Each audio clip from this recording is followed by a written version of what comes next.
have argued that he suffered the most leading a delegation as big as this on a tour that stretched for 20 days. But the president still insists he was repaying the sacrifice of the men and women who stood with him in the thick of it all. So much for the man and so much for what he had achieved, not only in infrastructural development, but also for maintaining that proximity with his people, knowing their problems and devising solutions whenever they emerge. But for the president, a lot more has to come from Gambians themselves if the trend of the market system is to be reversed. Business is not only about making profit, but also evaluating the effort of the local people. But this, the Gambian leader insists, cannot prevail at our enterprises when they are in the control of non-citizens.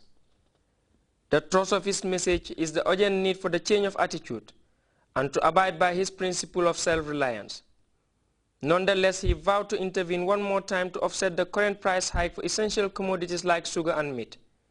But these commodities the president warned will not be allowed out of the country's borders. Earlier, the Vice President, Her Excellency Ajah Dr. Isunjai Sedi, said the president's gesture should serve as a lesson to the business community, who will choose such occasions to raise prices without any justification. Vice President Jai Sedi told the beneficiaries to share the sugar in order to extend the president's objective of reaching out to all and sundry. Imam Lamin Toure of the Gambia Supreme Islamic Council sums it up on the Islamic perspective, noting the donation is an indication of peace. The Supreme Islamic Council President also expressed gratitude at the unity manifested by the Ummah at the start of the holy month of Ramadan. Other speakers included the Minister of Fisheries, Water Resources and National Assembly Matters Lamin Kaba Bajo and the Lord Mayor of the KMC Yankuba Koli. The two joined voices in thanking the entire delegation, especially the drivers, for ensuring the tour was hitch-free. Abdunjai, GRTS. Development experts and media practitioners have commenced a week-long forum on media and development.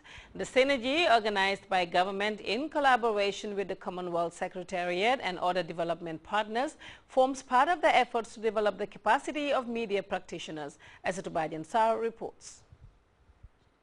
Role in the development of any nation as a channel for the dissemination of information, educating and entertaining the masses. The platform of reason has been given due recognition by government and all relevant stakeholders.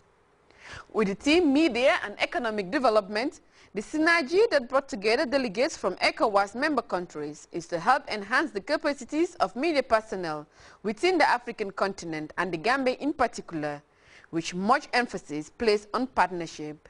For information to be processed adequately and effectively, critical issues of capacity development, financial support, strengthening of private sector participation, and a fundamental realignment of donor engagement with Africa's media industries need to be addressed.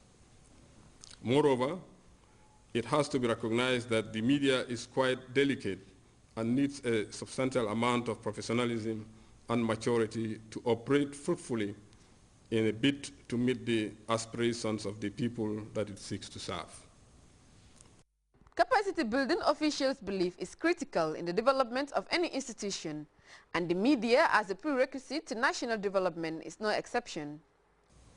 Through the work of the Commonwealth Secretariat and the media organizations in the Commonwealth, we also help to set standards and train journalists, just as the Secretariat is doing under the Commonwealth Media Development Fund, where we have trained over 6,000 journalists in 12 years. The Gambia has benefited from this fund. Media practitioners, according to the Vice-Chancellor, must be equipped with adequate knowledge in all sectors of development with efficient research skills in order to be valuable contributors and actors in development. Digital technologies created borderless societies where access to forms of media is also ubiquitous. Knowledge competencies and capacities in different development agendas are a requirement for in-depth analysis, querying and reporting for impacts on developments to be yielded. For the Minister of Foreign Affairs, the Gambia government attaches much importance to building the capacities of media practitioners, which he said necessitated the introduction of the media school at the University of the Gambia. The media is an inevitable partner in development. This is why the government of the Gambia is trying to put in place the basic prerequisites including the enabling environment for the Gambian media practitioners to function in a responsive, responsible, and professional manner. Minister Tangara, however, urged the media to desist from reporting on issues that could have negative impacts on society. It is hoped that by the end of the convergence, the partnership officials are calling for in a drive to better position the media and its practitioners for the advancement of the Gambian economy in particular and the world at large will be attained. Aissatou Bajansar, GRTS. The public is hereby informed that Kanilai Family Farm Bakery has started selling bread at $3 a loaf and cement at $175 per 50-kilogram bag because of the holy month of Ramadan. The reduction will end after the holy month.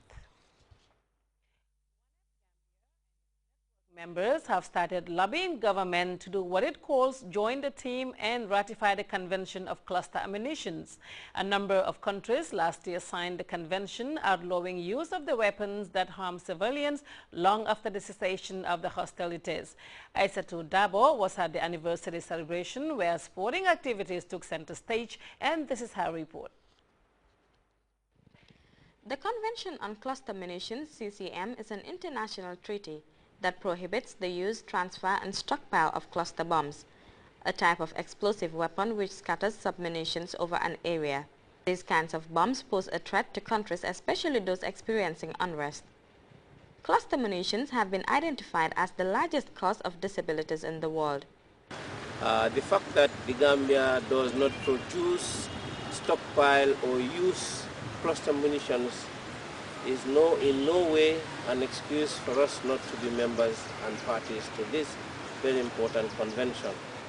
We have seen with our own eyes the ravages of cluster munitions in the world, especially in that part of the world, Southeast Asia, where 78% of the land mass is still covered with cluster munitions, remnants of cluster munitions.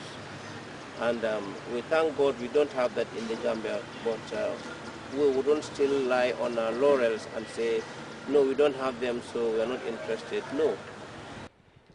Using sports to empower people with disabilities is the team identified by the West African Network for Peace Building and the Gambia Federation for the Disabled. The first anniversary celebrations of the enforcement of the Convention on Cluster Munitions took the form of sporting games played by the disabled.